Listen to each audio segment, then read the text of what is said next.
Social മീഡിയയിൽ എന്നും വിവാദങ്ങളും സൈബർ ആക്രമണങ്ങളും വേട്ടയാടിയൊരു വ്യക്തിയാണ് രേണുസുതി.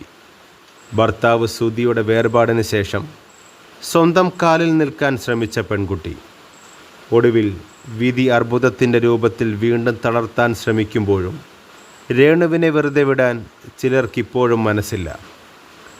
രേണുവിന് ക്യാൻസറില്ല, ആളുകളുടെ സഹതാപം പിടിച്ചുപറ്റാൻ അഭിനയിക്കുകയാണെന്ന് പറഞ്ഞവർക്ക് മുന്നിലേക്ക് നെഞ്ചുപൊട്ടുന്നൊരു തെളിവുമായി എത്തിയിരിക്കുകയാണ് രേണുസുതി. ശരീരത്തിലുണ്ടാകുന്നൊരു സാധാരണ മുഴ കൃത്യസമയത്ത് ചികിത്സ ലഭിക്കാത്തതുകൊണ്ടാണ് അർബുദമായി മാറിയത്.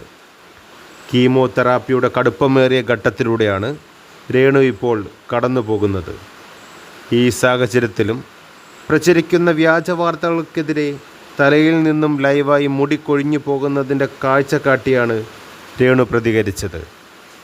എൻ്റെ മനസ്സിൽ ക്യാൻസറില്ല, പക്ഷേ എൻ്റെ ശരീരം നിങ്ങളുടെ കുത്തുവാക്കുകളേക്കാൾ വലിയ ക്യാൻസറാണ് പിടിച്ചിരിക്കുന്നത്. തലയിൽ വെറുതെ ഒന്ന് തൊട്ടാൽ മതി, മുടി കയ്യിലേക്ക് പൊഴിഞ്ഞു വീഴുന്നു.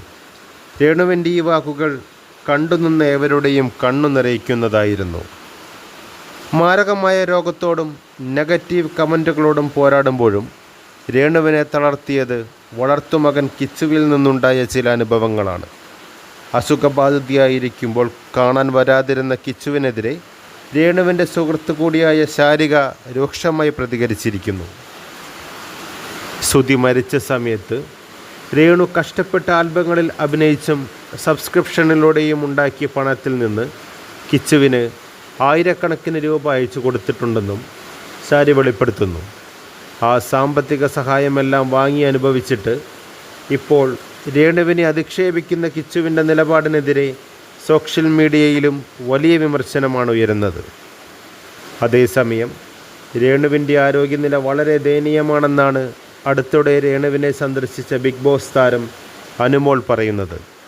ചേച്ചിയുടെ സ്ഥിതി വളരെ മോശമാണ്, കഴിക്കുന്ന ഭക്ഷണം മുഴുവൻ ഛർദ്ദിച്ചു കളയുകയാണ്.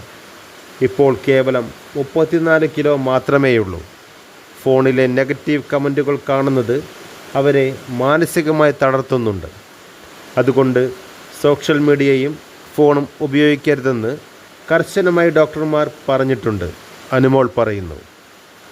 സോഷ്യൽ മീഡിയയിലെ ഈ കുത്തുവാക്കുകളേക്കാൾ വലുതല്ല തനിക്ക് വന്ന രോഗമെന്ന് തെളിയിക്കാൻ ശ്രമിക്കുന്ന രേണുവിന് ഇനി വേണ്ടത് അനാവശ്യ വിവാദങ്ങളല്ല, നമ്മൾ മലയാളി പ്രേക്ഷകരുടെ പ്രാർത്ഥനയും പിന്തുണയുമാണ്.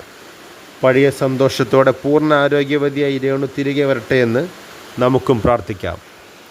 കൂടുതൽ വാർത്തകൾക്കും വിശേഷമായി ചാനൽ സബ്സ്ക്രൈബ് ചെയ്യുക, കൂടാതെ ബെല്ലൈക്കൺ അമർത്തുക.